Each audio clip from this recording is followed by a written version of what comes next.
Bienvenidos, queridos espectadores, a este programa Historias de nuestros médicos. Un programa que lo que pretende es rendir un homenaje a nuestros doctores, las personas que nos escuchan, que nos cuidan, que nos miman, que nos curan, que nos quitan el dolor, que nos salvan la vida. Hoy tenemos a un médico que ya hemos hablado de él en alguna ocasión, pero hoy ya le tenemos en el programa. Él es un doctor en reumatología, es el doctor José de la Mata Llor, del cual vamos a aprender muchas cosas de nuestras articulaciones. Pero antes le queremos regalar un poema.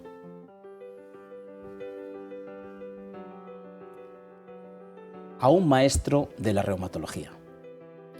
En la ciencia y el saber un faro encendido, con manos que curan, con mente y latido. Naciste en Madrid en el 64, con alma inquieta, con fuerza y honor.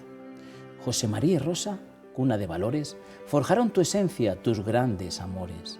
Junto a Débora, pilar de tu vida, camino de sueños, pasión compartida. Elena, Blanca y Gonzalo, tu orgullo, tu faro, tesoros más grandes que el oro más caro. Y en cada paciente que cruzó tu sendero, dejaste alivio, dejaste un anhelo. Clínica Ari, tu hogar y estandarte, con sabias palabras lograste sanarte. Reumatólogo, tu arte, tu ciencia, con manos que curan y gran experiencia.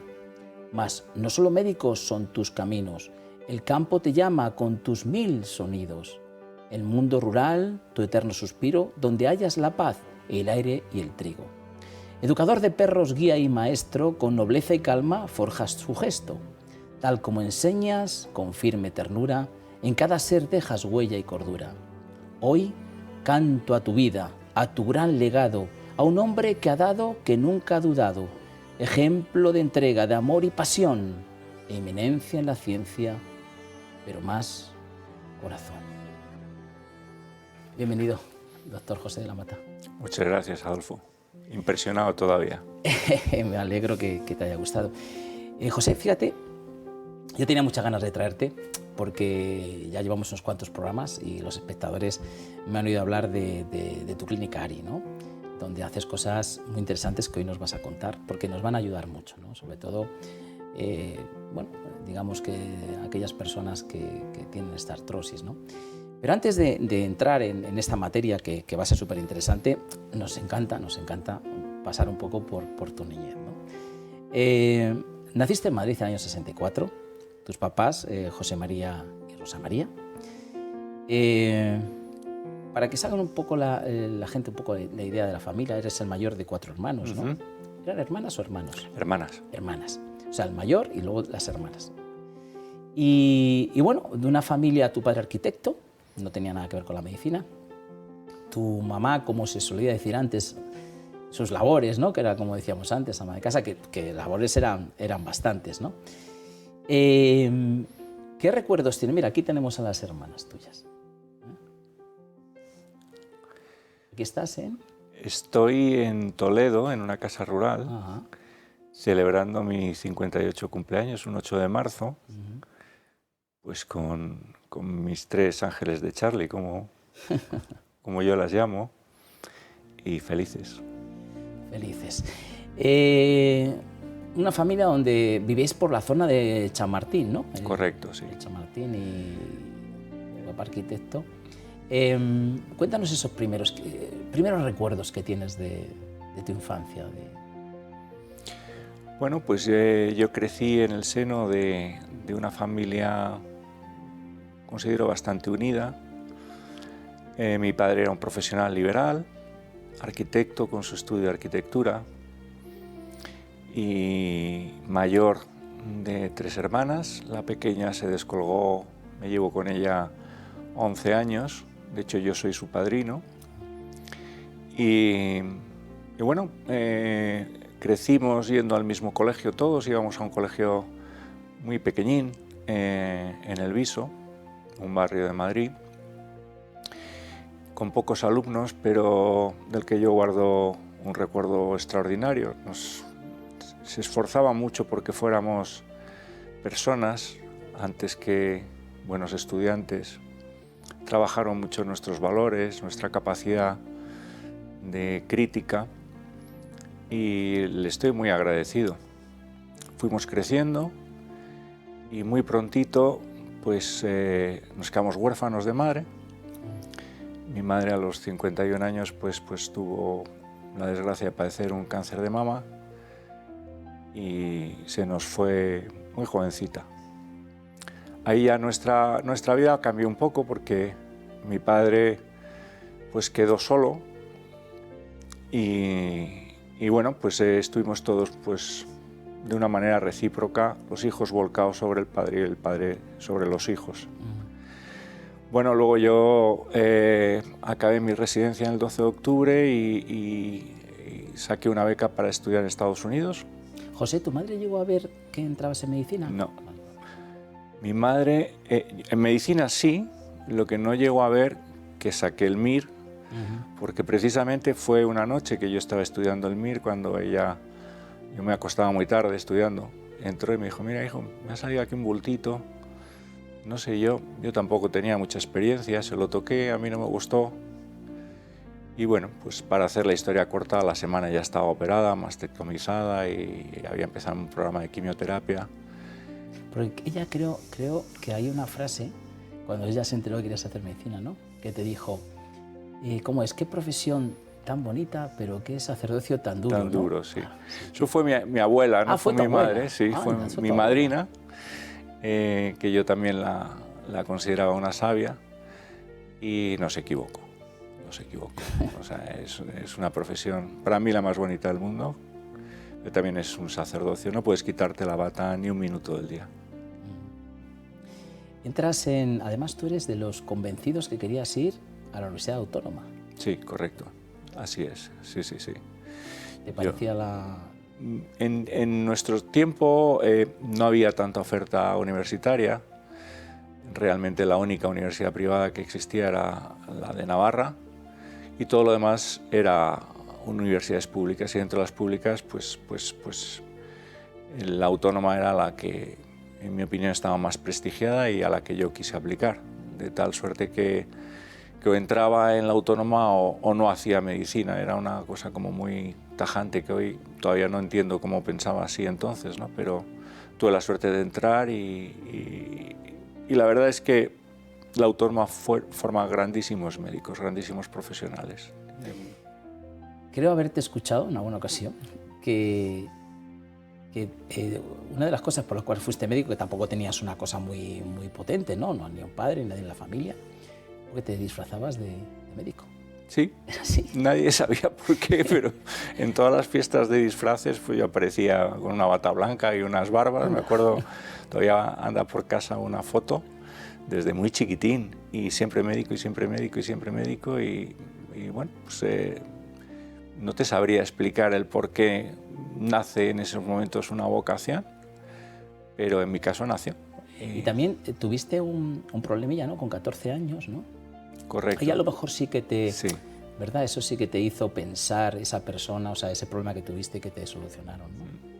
Sí, bueno, ahí yo jugaba entonces fútbol, tuve una lesión de rodilla mala y tuve que pasar pues por varias cirugías bastante tórpidas, y quizá en esos momentos, me acuerdo, estaba en segundo de BUP, casi pierdo el curso entero, pero bueno, lo sacamos adelante con las cosas, ¿no? De entonces, un colegio pequeño donde verdaderamente pues, apostaron por nosotros y me dieron todas las facilidades. Yo recuerdo que me examinaba en el comedor de latín, parece que lo estoy viendo ayer, y bueno, sí, fue una convalecencia larga que a lo mejor me dio el empujoncito, ¿no? O despertó en mí ese último paso, ¿no? Para entrar. Cuando empiezas a estudiar medicina, yo creo que te pasó un poco como le pasa a algún médico, que dice, oye, pero hay que empollarse todo esto, o sea, hay que saberse de memoria todo esto, ¿no? Eras ahí un poco, ¿no? Te revelaste un poco sobre eso, ¿no? Porque no entendías por qué tanta memoria, ¿no? Claro, yo venía de un colegio donde nos enseñaban a pensar, y en la carrera nosotros vivimos una formación muy exhaustiva en memorización. Yo servía para memorizar, pero cuando memorizas algo que no entiendes y no le ves el sentido, pues te rebelas, ¿no? Había que aprobar asignaturas donde te exigían, pues yo qué sé, micras del epitelio ciliar, pues te las tienes que aprender, porque si no, no pasas, ¿no? Pero nunca le vi la utilidad a eso. Sin embargo, disfrutaba enormemente en las prácticas, ¿no? Pues ver por un microscopio pues, cortes del intestino, sus austras, el epitelio, eso me apasionaba. Pero estudiarme las micras de los cilios lo llevaba muy mal, sí. Empiezas a estudiar medicina. ¿Cuándo conoces a Débora?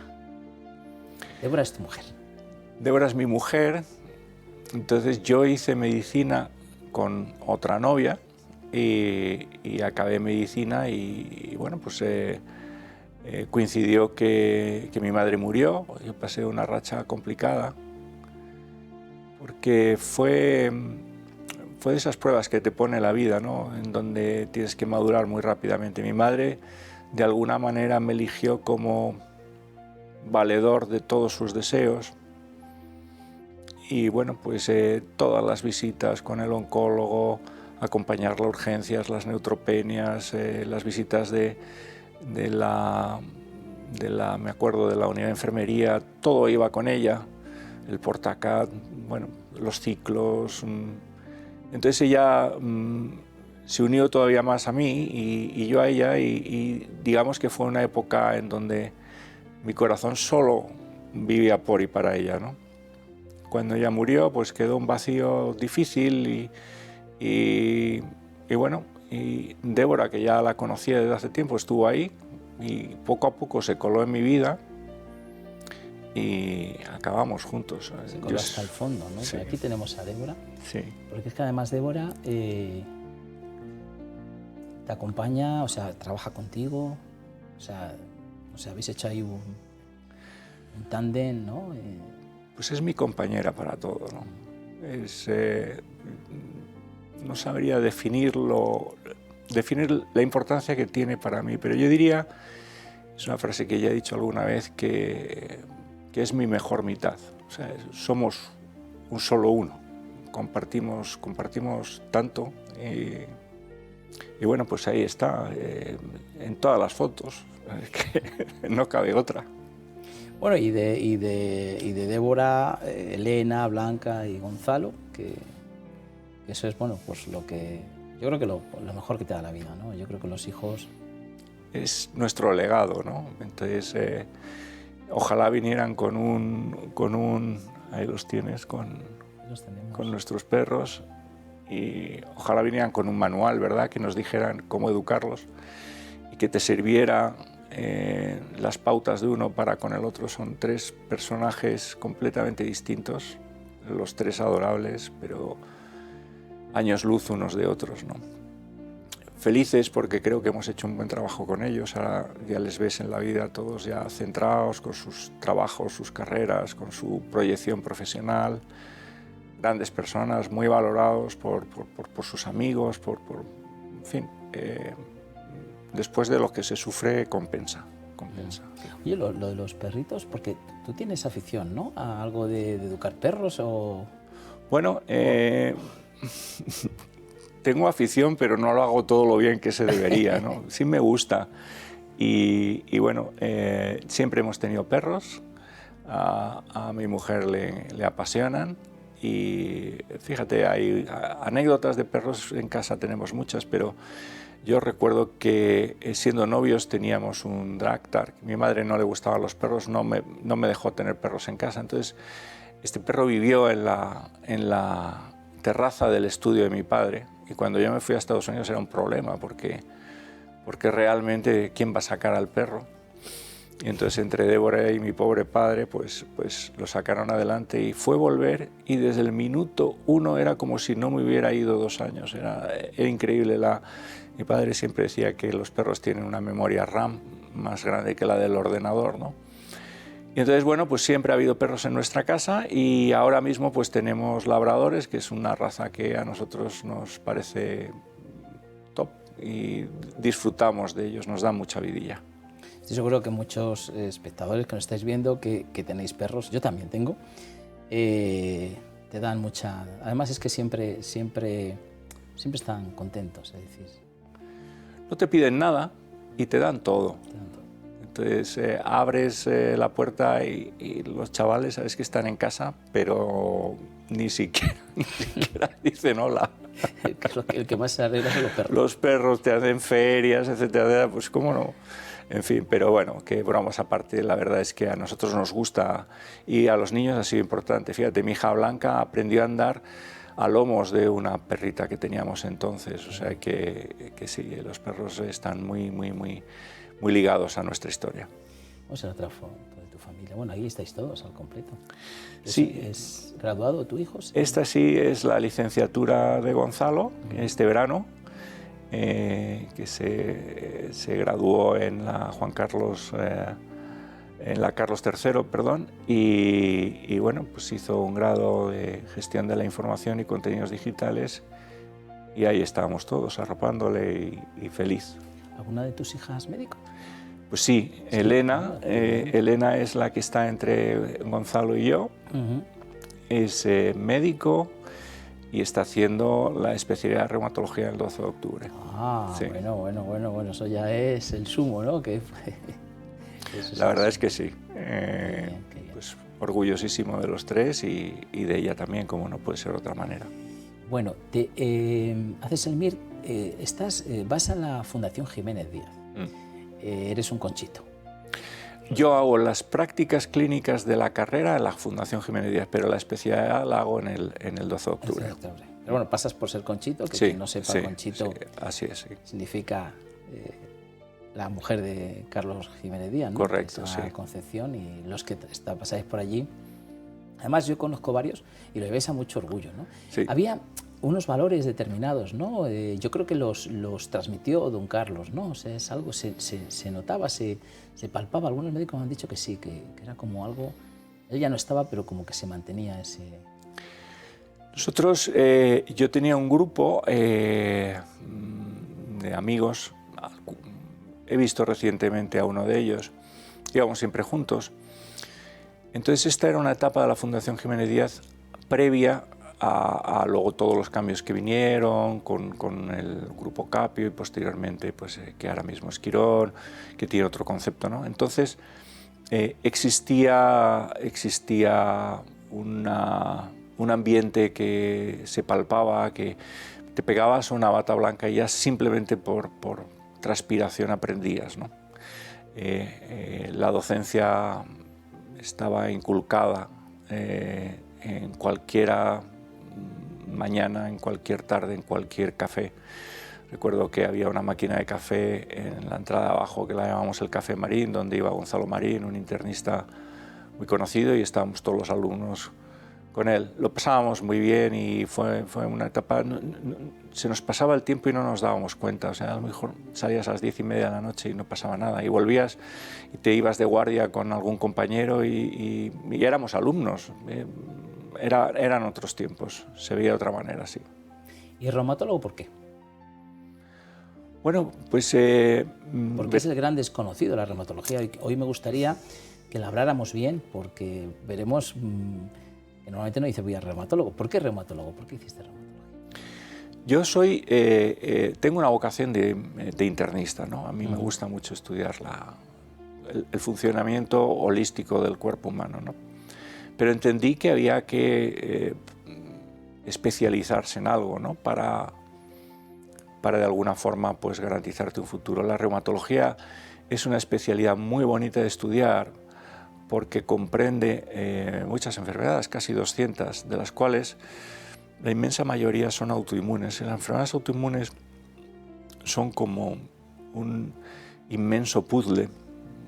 Imagínate 15.000 piezas en esta mesa, en las que el médico tiene que componerlas para hacer un diagnóstico. Y esa labor detectivesca pues, es algo muy bonito, es un desafío, ¿no? Entonces yo tenía muy claro que era reumatología y en su defecto medicina interna, pero tuve ¿Quién suerte. te explica la reumatología? Porque, a ver, cardiólogo está claro, pero ¿quién te explica?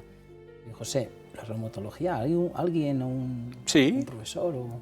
bueno, los reumatólogos. Date cuenta, cuando yo elegí la especialidad de reumatología, la reumatología trataba las enfermedades autoinmunes prácticamente exclusivamente con corticoides, usábamos sales de oro, de penicilamina y metrotexato.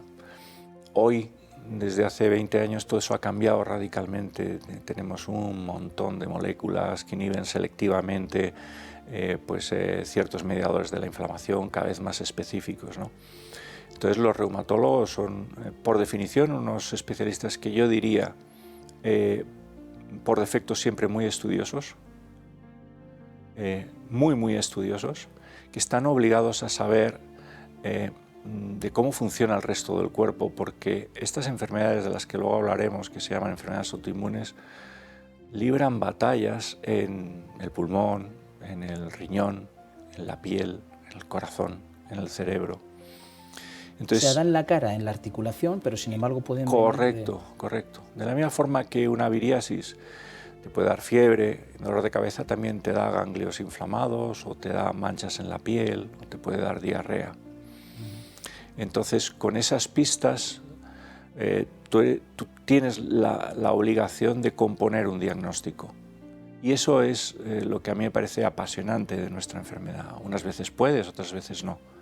Pero eso te lo tiene que explicar un reumatólogo o un médico internista súper especializado en enfermedades autoinmunes, ¿no? Te he escuchado en alguna conferencia que abogas muchísimo, que le das mucha importancia, ahora me cuadra lo que me estás diciendo, al tiempo. El tiempo que se necesita de atender a un paciente, pero también de estudiar ese caso, ¿no? Es lo que me estás comentando, ¿no? Que al final tienes, no sé, una artritis reumatoide y dices, bueno, ¿y de dónde viene la infección? O sea, que hace falta tiempo, ¿no? Y eso es algo que tú abogas mucho de ello y que hay veces que, claro, hay médicos que depende de qué circunstancias, pues es complicado tenerlo, pero yo creo que para tu especialidad es muy necesario, ¿no? Efectivamente, es decir, la reumatología es una especialidad que se diagnostica básicamente por el cuadro clínico que tiene el paciente, con el apoyo de alguna prueba que puede ser analítica o radiológica. Pero esas pruebas en sí mismas no tienen valor, el hecho de que sean positivas, si no existe un cuadro clínico que lo acompañe. Para definir ese cuadro clínico necesitas profundizar, necesitas exprimir la información que el paciente lleva dentro y que no lo sabe. Y eso sin tiempo es imposible. Por eso yo reivindico el tiempo para nuestros actos médicos, porque para el reumatólogo es esencial, pero sobre todo para el paciente es esencial. El paciente necesita cierta empatía, necesita percibir que su problema le importa al médico. ¿Qué percepción va a sacar si el médico no levanta la vista del ordenador y te despide a los 5 o a los 10 minutos? Pues eso es en contra de lo que... Yo he estado haciendo eso. Yo estuve durante un tiempo, no muy largo, pero un tiempo suficiente como para darme cuenta que no me había formado para eso, que no estaba dispuesto a entrar en eso. Y lo dejé, no me gustaba, no me parecía justo, no me parecía ético y me parecía que el principal perjudicado era el paciente y en último término el propio médico que acaba quemado. El famoso burning médico no es otra cosa que decir, oye, a mí me gustaría ayudar más y el sistema no me deja, me obliga a hacer una medicina industrial, ¿no? En donde en lugar de atender a un paciente lo despacho, me lo quito de en medio porque enseguida tengo otro más y otro más y otro más y otro más, ¿no? Bien, en reumatología yo no concibo hacer una medicina de calidad si no es con tiempo. Eso lo tengo muy claro. Yo vivo de la segunda opinión médica. A mí vienen pacientes que ya han visto otros compañeros y me consta que son compañeros extraordinariamente bien formados. pero también me consta que están trabajando en unas condiciones en las que si yo trabajara probablemente llevaría las mismas conclusiones, ¿no? ¿Cómo nos está sonando a todos los espectadores lo que nos cuentas de mirar el ordenador? Y es una pena, la verdad. Estamos en un momento, vamos, que estamos todos intrigadísimos de lo que nos vas a contar, pero tenemos que irnos unos minutos de publicidad. Enseguida volvemos. Muchas gracias.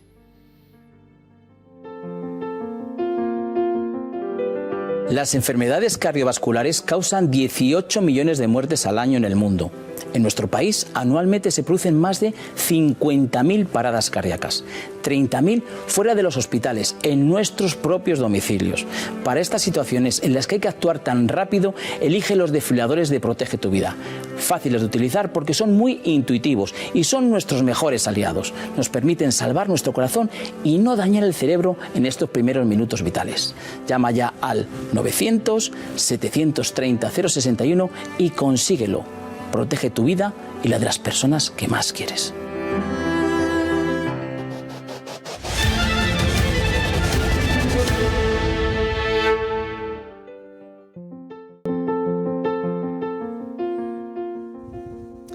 Ya estamos aquí de nuevo, queridos espectadores, y bueno, yo les voy a hacer una recomendación que ya lo he hecho en algún otro programa, pero realmente lo veo que es tan interesante y que bueno, que puede hacer feliz a tantas personas, que lo voy a hacer de nuevo, porque creo que es muy bueno para sobre todo aquellas personas que tenéis que mediros la glucosa. Es decir, los diabéticos tipo 2, los prediabéticos, las personas que por alguna circunstancia médica necesitáis tener el control de glucosa. Claro, esto que yo os estoy enseñando aquí es algo que conocéis perfectamente. Una plumita para pincharnos, sacar sangre, poner una tirita, colocarlo en un glucómetro y medir nuestra glucosa. Es esencial hacerlo. Una buena medición de la glucosa conlleva un buen control de la diabetes si la tenéis y sobre todo que no haya un aumento, porque luego vamos dañando diferentes órganos de nuestro cuerpo. Bueno, pues ante esto dices, ¿y qué novedad nos traes, Adolfo? Pues ya lo digo. Tenemos un glucómetro que tan solo es colocar un dedo y no tenemos que pincharnos. No hay que sufrir ese dolor. Hay que fíjate que para medir bien la glucosa tenemos que hacer 6 mediciones diarias. 2 por cada comida, media hora antes, media hora después. Eso no lo hace casi nadie por el dolor que implica, pierdes sensibilidad, es decir, no te encuentras bien. De esta manera vamos a hacerlo sin ningún problema, en tan solo segundos, tú te lo pones, pasa los datos a una aplicación que es sencilla, que tienes en el móvil, y ya ves tu glucosa. Vas a poder tomar decisiones, lo va a poder ver el médico, es decir, es algo súper novedoso que creo que va a beneficiar a muchísimas personas que estáis en esa diabetes, esa prediabetes o que incluso tenéis que controlar esa glucosa. Así que os lo recomiendo, tenéis un teléfono en pantalla, podéis llamar 900-73-0101 y preguntar por el glucómetro sin pinchazos y sin dolor. Bueno, y ahora ya sí seguimos con el doctor José de la Mata. Nos hemos quedado en un momento súper interesante porque el doctor nos estaba hablando del tiempo. El tiempo que se necesita, sobre todo para algún tipo de especialidad, donde no es un apéndice que toca operar y lo opero, ¿no? Sino que necesitas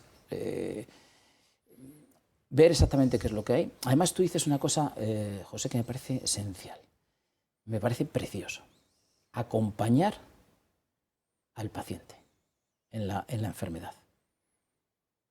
Eso es un poco tu idea, o sea, cuando tú montas esta clínica ARI, que luego hablaremos de ella bien tal, pero es ese acompañamiento, ¿no? O sea, yo tengo una enfermedad en las articulaciones. Además hay otra cosa que me encanta, que dices, la artrosis, por ejemplo, son las canas de las articulaciones, ¿no? Porque en muchas ocasiones es por la edad, ¿no? Y gracias a Dios que tenemos esa edad y podemos tener esa patología, porque si no seguramente es que no estamos aquí. Cuéntanos qué es ese acompañamiento, ¿a qué te refieres? ¿Cómo empieza? Es decir, yo tengo artrosis y voy a que el doctor José de la Mata me vea, me estudie, me ayude, me acompaña. Cuéntanos un poco esto, que creo que va a ser muy interesante. Verás, en el caso de la artrosis, pues el acompañamiento es diferente al de las artritis. Ahora vamos a hacer la matización, que es una pregunta muy frecuente en la consulta, diferencias entre artrosis y artritis.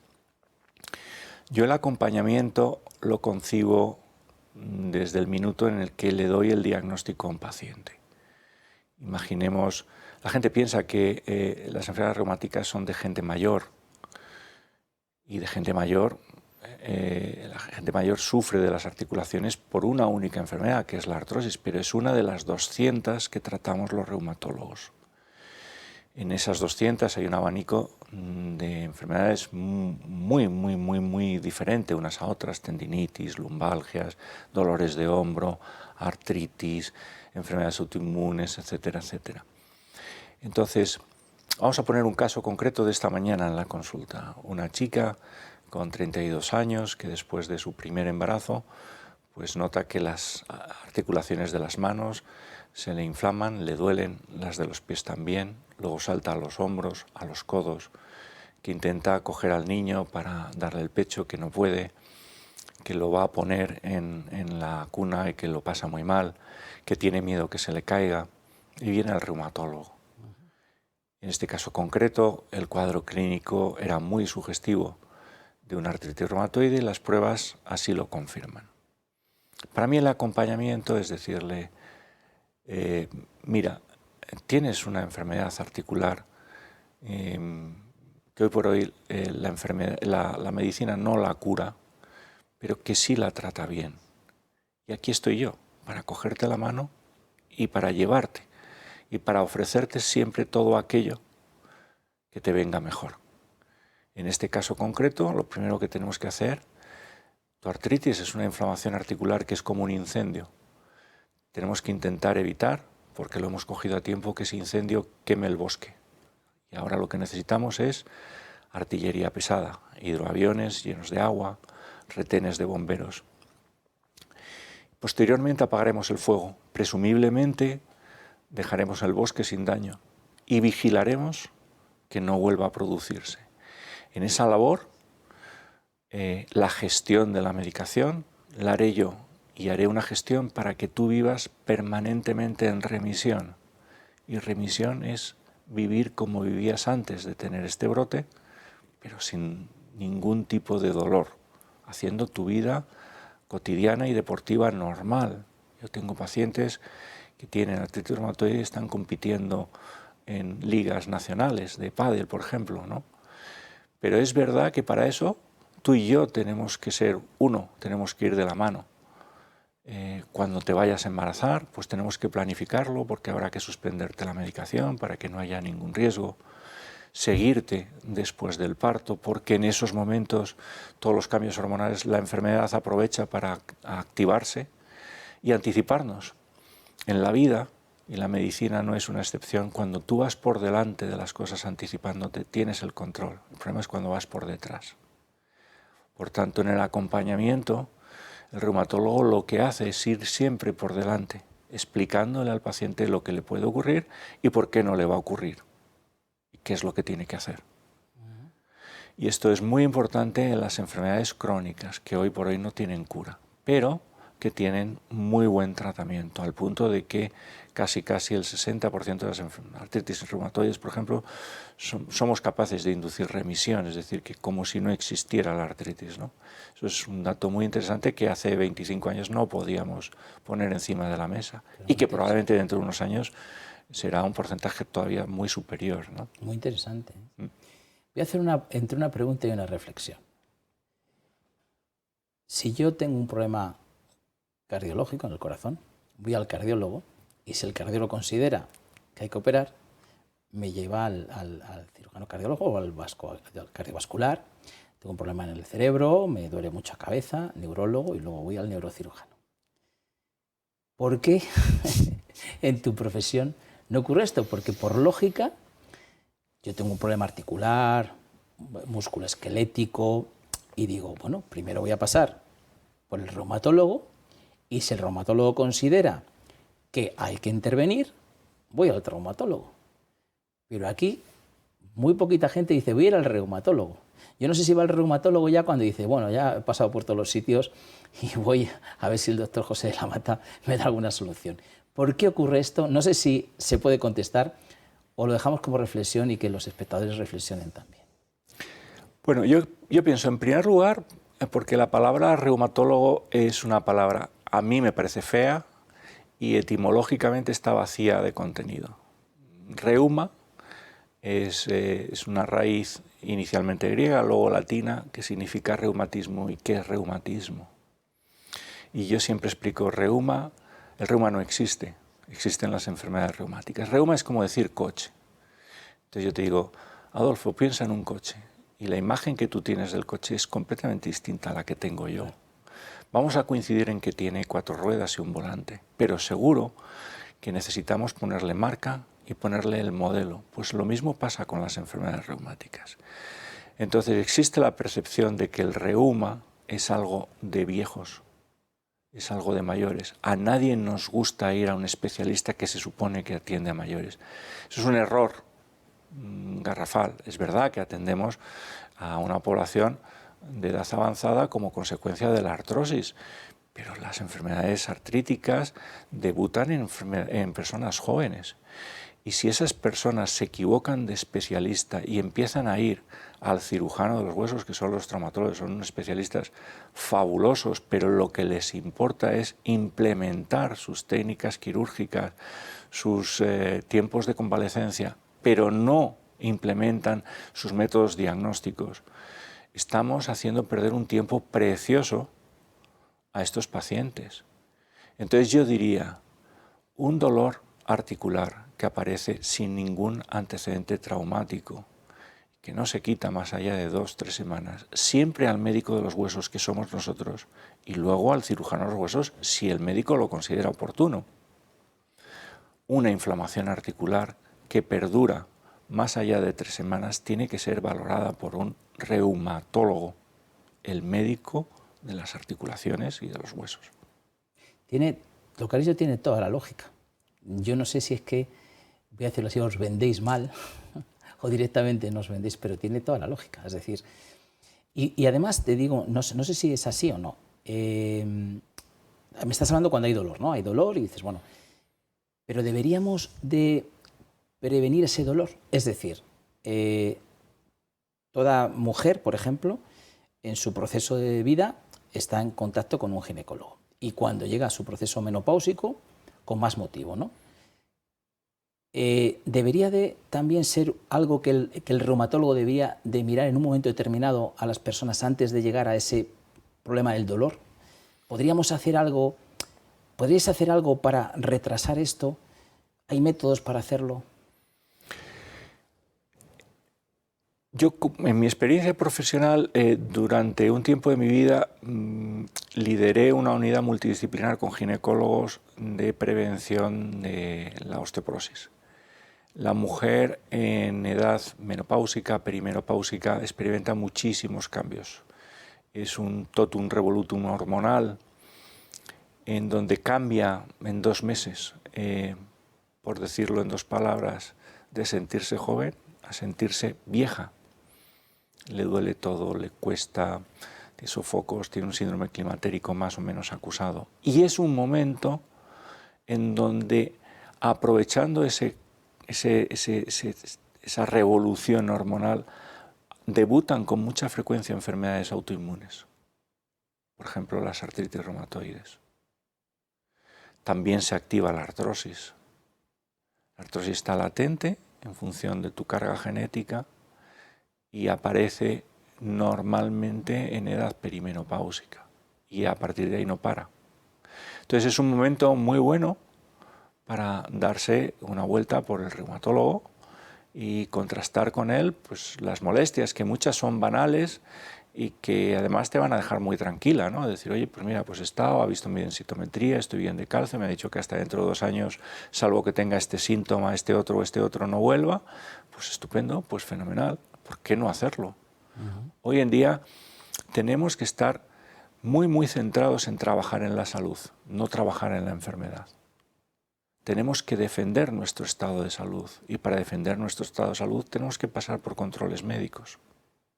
¿Por qué no pasar por el especialista de los huesos? ¿A quién no le van a doler los huesos con 70 años? Y luego, fíjate, el otro día tuvimos aquí un cirujano, el doctor Joaquín Olmeda, que él está muy especializado en lo que es los problemas de paratiroides, ¿no? y comentaba el tema este del calcio en los huesos, ¿no? Es decir, que él, si averiguaban que tenía una osteoporosis bastante acusada, había veces, y ese calcio ha habido a la sangre, etcétera, había veces que era un problema más grave. O sea, estábamos hablando de un adenoma, por ejemplo, un tipo de tumor que había en el paratiroides, ¿no? Y eso es lo que vosotros podéis averiguar en un momento determinado cuando hacéis una, no sé si se llama densiometría, y averiguáis que los niveles de calcio en los huesos se han venido abajo, que siempre se dice, bueno, no, pero es que como tuvo niños, claro, el niño come el calcio, pero bueno, hay veces que no es el proceso, es otro, ¿verdad? Mira, cuando yo estuve 2 años en Estados Unidos, estuve trabajando en fisiología del hueso. Es decir, que esa es una parte que a mí me gusta particularmente, que la entiendo bien y que la estudio todos los días. Y hoy tengo que decir, hoy en día las herramientas, el arsenal que tenemos para tratar la osteoporosis es fabuloso, fabuloso. Cuando yo empecé la especialidad solo teníamos 2 fármacos, la calcitonina y el epidronato, nada más. Hoy no se usan. Pero tratar una osteoporosis a tiempo tiene un pronóstico y tratarla a destiempo tiene otro muy distinto. La osteoporosis es una epidemia del siglo XXI sin ningún tipo de dudas, silente como el colesterol. Si no lo buscas, no lo encuentras. Y hay que buscarlo cuando existen factores de riesgo o cuando una mujer llega a la menopausia y está 6 meses sin regla, pues hay que hacer una densitometría. En esos momentos, si la densitometría nos dice que tiene osteoporosis, hay que investigar por qué, hay que hacerle una historia clínica, hay que conocer un poco sus antecedentes, si su madre ha tenido fractura de cadera, si le vino la regla pues antes de los 45 años o no, si ha tomado corticoides, en fin, hay una serie de factores clínicos que van a determinar su futuro osteoporótico y luego hay que hacer un testado analítico con determinados marcadores que nos dicen cómo está ese hueso en ese momento, porque la densitometría es como una foto, nos dice, oye, pues tienes la batería un poquito baja, tienes el calcio en el hueso un poquito bajo, pero no nos dice si se está perdiendo o no se está perdiendo, pero nosotros lo podemos saber a partir de análisis y eso es importante saberlo, para elegir el mejor tratamiento que a esa paciente le venga. Y entonces hay que sentarse con la paciente, volvemos a lo del acompañamiento y decirle, mira, tienes una osteoporosis que en estos momentos no te duele, que no te supone ningún problema, pero te lo va a suponer como no te lo trates. Yo estoy aquí para ayudarte, estoy aquí para cogerte de la mano y para envejecer contigo. Y si Dios quiere, tú no tendrás fracturas y llevarás una vida normal, pero no lo dejes. Porque esto ahora es como un plan de pensiones. Tú vas haciendo el esfuerzo, vas invirtiendo y llegas a los 70, 75 años, tropiezas con una acera y te caes y no te rompes y eso te cambia la vida.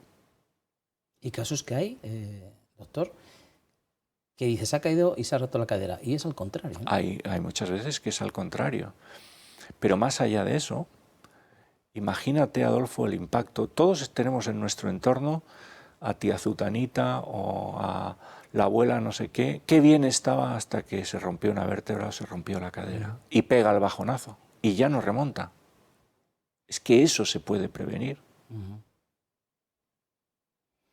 Interesante. Oye, quiero entrar en lo de tu clínica porque como lo hemos dado a conocer en varios programas, sí me gustaría ver que es como si haces un curso, ¿no? No sé si nos van a poner alguna foto también para que veamos un poco así lo que es tu equipo, porque hay un equipo, ¿no? Y tú hablas de hacer como un curso, o sea, como si entráramos pues eso, a una academia a hacer un curso, ¿no? Tú analizas a una persona. Bueno, aquí tenemos tu equipo, ¿verdad? Sí, el equipo va cambiando todos los años. Sí, pero ¿qué tipo de especialistas tienes ahí? ¿O cómo lo tienes eso? Bueno, todo esto nace de un sueño. Sí.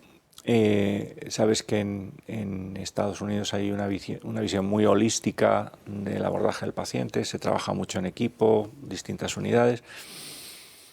Cuando yo he trabajado prácticamente en exclusiva en medicina privada en distintos grupos hospitalarios. Cuando yo planteaba esto, pues los gerentes no terminaban de verlo. Para empezar, porque en la gerencia el reumatólogo no es un especialista de primera división. Me cuesta decirlo, pero lo he vivido en mis propias carnes. Qué majo eres de la mata, pero chico, las pólizas las venden los ginecólogos, los pediatras, etcétera, etcétera, ¿no? Así de duro es. Así de duro, hostia. Pero a mí me lo han dicho, o sea, no me lo están contando. Pero yo tenía esta idea en la cabeza, decir, ¿por qué no crear un centro exclusivamente para el paciente que tenga alguna dolencia reumatológica, en donde él encuentre en el centro todo aquello que pueda necesitar? Los ginecólogos lo tienen, los cardiólogos lo tienen, ¿por qué no nosotros? Y entonces, pues con muchísimo esfuerzo, cumplimos 10 años ahora, en mayo, de un centro que está pensado solamente para el paciente reumático, donde aparte de reumatólogos, pues tenemos psicólogos, expertos en dolor crónico, tenemos nutricionistas, tenemos fisioterapeutas, fisioterapeutas que trabajan en equipo, es decir, la columna vertebral del trabajo del centro es la historia clínica, y entonces todos trabajamos con unos objetivos comunes. Y tenemos muy claro que el paciente es el centro de nuestra clínica, de nuestra unidad, que trabajamos por y para él que él se encuentre a gusto y que él mejore y cumpla unos objetivos vitales que a nosotros nos parecen asumibles. Tenemos monitores de pilates, tenemos monitores de yoga, tenemos un monitor de marcha nórdica, que es una disciplina que a nosotros parece muy interesante en los pacientes con patología degenerativa del tren inferior, bien artrosis de cadera, de rodilla, incluso patología de espalda. No sé si sabías que la marcha nórdica trabaja más músculos que la natación, que es el paradigma del deporte que más músculos mueve, ¿no? Y multiplica por 4 el gasto cardíaco, es decir, que si tú en un paseo de 1 hora quemas 400 calorías, si esa hora la haces de marcha nórdica, quemas 1.600 calorías, ¿no? Entonces nos parece muy interesante. Ahora, como no paramos quietos, pues estamos metidos hemos inaugurado, todavía no me ha dado tiempo a hacer un mailing para los pacientes, una unidad que yo veo muy necesaria de suelo pélvico, patología femenina muy frecuente, muy poco hablada, muy poco comentada, pero ¿quién por encima de los 50 años pues no tiene cierta incontinencia? Sí, es verdad. Sobre todo las personas... ¿Eso también lo tratáis? Sí, ¿Qué es eso? Tenemos ahora mismo una fisioterapeuta experta en este tema. Era una demanda, pero con la boca pequeña, con la resignación de decir, bueno, son los años, ya me tengo que acostumbrar a llevar mis pañales y sin tal... Pero bueno, pero es que eso se puede tratar con fisioterapia, dice, no solamente se puede tratar, sino que muchos problemas se solucionan. Y eso es algo que las mujeres tienen que saber, es decir, que una primera valoración, no pierdes nada, y te pueden decir, oye, pues podemos conseguir esto, esto y esto, o no podemos conseguir nada, pero es inocuo, no tiene efectos secundarios, y es muy agradecido, es que es muy desagradable este tema, ¿no? Y bueno, y un proyecto para el primer semestre del 2025, yo estoy muy interesado en inteligencia artificial. Esta primavera hice un curso en el MIT de Massachusetts y ahora estoy en otro metido y siempre dándole vueltas a la cabeza cómo implementar mi práctica clínica gracias a la inteligencia artificial, pero sin tópicos, ¿no? Es decir, no, la inteligencia artificial con sentido común. Entonces, hay un proyecto precioso que vamos a poner en marcha con la unidad de investigación del Juan Canalejo de La Coruña de medicina personalizada. ¿Y qué es esto? Bueno, pues esto es a partir de pues una muestra de sangre, se te hace un diagnóstico de las probabilidades que tienes de sufrir, en este caso, pues por ejemplo, artrosis de rodilla, pero no solamente de las probabilidades, sino de saber si esa artrosis va a ser agresiva, va a cursar mal, o va a evolucionar en poco tiempo o no. Pero además nos puede decir a qué tipo de tratamientos puede responder. Hay pocos tratamientos, pero hay algunos tratamientos que se pueden utilizar para artrosis de rodilla que no funcionan igual cuando la artrosis es precoz que cuando la artrosis es tardía. Claro. Aquí volvemos a lo mismo. Vamos a trabajar en la salud. Vamos a ver ese chaval de 25 años que se rompió el cruzado y que sigue haciendo deporte y que la rodilla empieza a darle la lata con 45. Pues a lo mejor es el momento de empezar a trabajar para que no acabe con una prótesis a los 55. Fíjate, José, que según te escucho, ya sé por qué se conoce tan poco la reumatología.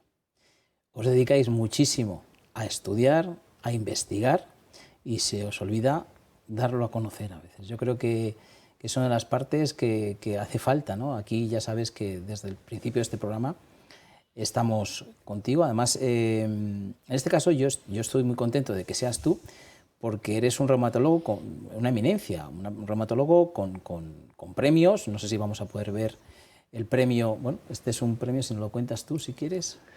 Bueno, sí, este fue un reconocimiento, fue el Premio Nacional de Medicina en la sección de reumatología del año 2020, el año de la pandemia. Pues mira, el profesional que te diga que no le gusta recibir premios, yo creo que miente. No. Pero te digo de verdad, para mí el mejor premio es el reconocimiento de mis pacientes. Te voy a poner ejemplos claros, ¿no? Ahora se me viene a la memoria un paciente que hace muchísimos años que no veo, un chico que cuando yo le vi tenía 25 años, competía en windsurf y era un tío bueno y tuvo una enfermedad reumática que le imposibilitó, le dejó en cama. Y él fue al traumatólogo. El traumatólogo, pues nada, pues te hago una artroscopia, pues te pincho, pues no sé qué, y al final, cuando vio que no solucionaba el problema, nos la mandó al reumatólogo. Bueno, pues tuvimos la suerte de acertar en el diagnóstico y en el manejo.